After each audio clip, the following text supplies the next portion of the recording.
আসসালামু আলাইকুম রহমতুল্লাহি বারাকাতুহু। প্রিয় ভাই, আমরা দৃষ্টান্ত উপস্থাপন করছি আমানতদারিতার। দেখুন, আবারও ওমর ফারুক রাদিয়াল্লাহু আনহু যখন তিনি খলিফাতুল মুসলিমিন, খরতাপ, প্রচন্ড রৌদ্রের তাপের মধ্যে তিনি সাদাকার উটগুলোর পরিচর্যা করছিলেন।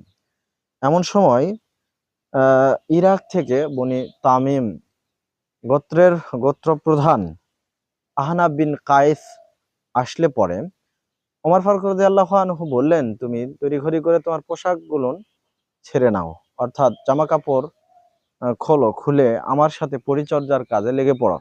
কেননা এগুলো সাদাকার উট, এগুলো গরিব ইয়াতিম মিসকিনদের হক, এগুলো পরিচর্যা করতে হবে।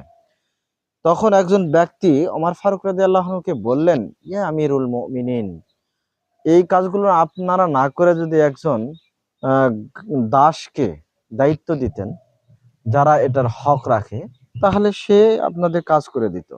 তখন ওমর ফারুক রাদিয়াল্লাহু আনহু বললেন যে, আহনাব বিন কায়েস আর আমি এই দুইজনের চেয়ে বড় দাস আর কি হতে পারে। কেননা মুসলিমদের দায়িত্বে যে থাকে, সে কৃত দাসের মতো তার উপরে দায়িত্ব অপরিহার্য হয়ে যায়। মানে একজন কৃতদাস যেমন তার মনিবের দায়িত্ব পালন করতে তার উপরে এটা অপরিহার্য, এটা ফরজ বা ওয়াজিব, ঠিক তদ্রূপ একজন শাসক যে তার মুসলিমদের জন্য নির্ধারিত হয়েছে শাসন কার্য পরিচালনার দায়িত্বভার নিয়েছে, ওই মুসলিম শাসকের উপরে আহ, ওই মুসলিমদের জন্য কাজ করা অপরিহার্য হয়ে যায়, কর্তব্য হয়ে যায়। আল্লাহ একবার। সম্মানিত উপস্থিতি, এখান থেকে প্রতীয়মান হয় যে ওমর ফারুক রাদিয়াল্লাহু আনহু ছোট থেকে ছোট কাজ নিজে হাতে করতেন মানুষের কল্যাণে। আমাদেরকেও আল্লাহ তাআলা ওমর ফারুক রাদিয়াল্লাহু আনহুর মতো শাসক দান করুন।